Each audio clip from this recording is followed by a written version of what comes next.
So I made a tweet a few days ago about how chapter 125 was an excellent example of how to create a backstory that doesn't feel out of place or forced. And as I'm scrolling through the replies, I saw one that had me a bit perturbed. It said, "Tragic part is, this entire character and this specific moment is ruined if he lives. I don't want to see bro go, but he has to die or else it'll be Mickey." And the first thing that came across my mind was, are we really reading the same story?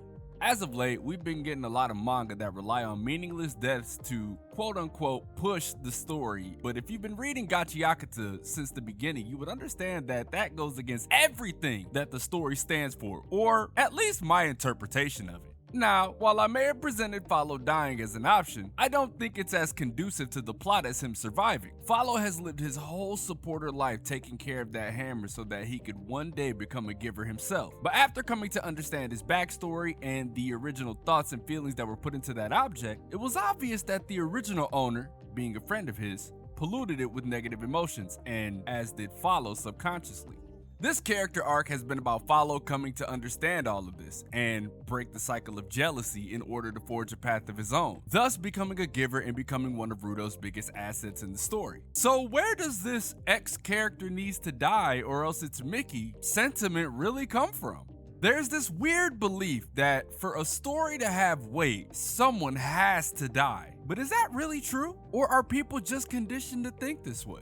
I feel like majority of the people who think this way have been conditioned by previous juggernaut manga like Jujutsu Kaisen, for example, to equate death with meaning. That if a character survives, the story loses its impact. And to be completely honest with you, that's just not true. In my opinion, Jujutsu Kaisen became over-reliant on death. Granted, that is a big part of the story, but it was so much to the point that it started feeling cheap. If death is the only way to create stakes, then it loses its weight. We see this a lot in anime and manga where a character is built up just to be thrown away for shock value. Neji is a great example of this. His death was supposed to be meaningful, but let's be real here, it was completely meaningless. Something that he could have repelled, and we've seen it time and time again. Instead, he jumps in the way to protect Naruto and Hinata, and this is supposed to enhance their bond, which was already something that's been going on in the background for ages. And obviously we can get into the Erwin from AOT thing, right? Because you have a bunch of idiots that are like, it should have been Armin, not Erwin. That debate still goes on till this day. The truth is, a story's meaning comes from growth, not just tragedy. A character's struggles, failures, and triumphs define them more than whether they live or die. You could even consider Follo's character arc more of a redemption arc. And if we're basing it off that concept, you could look at characters like Zuko from Avatar. Zuko didn't need to quote-unquote die in order to prove his change. Sometimes surviving is the bigger struggle. A character's survival allows them to keep pushing forward, to keep growing, to keep fighting. And to me, that's just as powerful as any tragic ending. I also seen somebody say, has anyone ever died in Gachiakuta? That's literally how the story starts. Rudo loses the person who meant the most to him, gets accused of being the one behind it, and casted out of the sphere, starting this entire journey to begin with. But as I mentioned earlier, death is not what the entire story is about. And even when we break it down to Follo's character arc, him dying would make everything that just happened meaningless if you want me to be real with you. This whole moment seems more of like a triumphant victory.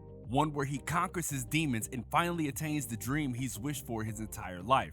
For him to sacrifice that for Rudo to use the hammer, while I do understand the sentiment behind it, would seemingly make Rudo's character feel a bit out of place considering what he's been through. Now yes, in the previous arc, one of Follo's biggest regrets was not letting Rudo use his hammer. But what that did was cause Rudo to discover something far greater than just a weapon. He discovered a path, which eventually leads to the reveal of Cerberus. Now fast forward to this moment. Rudo, instead of accepting the hammer, could refuse it, allowing Follo to live and make his own choices and become a giver. And what would Follo not dying do for his character, you ask? He could discover something far more meaningful than death. He would discover a friend, someone whom, by sheer circumstance, understands him more than his previous friends did. Someone who accepts him for who he is. That, to me, is a far better outcome than just giving Rudo the hammer and dying. That does nothing for Rudo, that does nothing for the moment, that does nothing for the overall story and the themes of the story. So does Follo have to die for the moment to have meaning? No.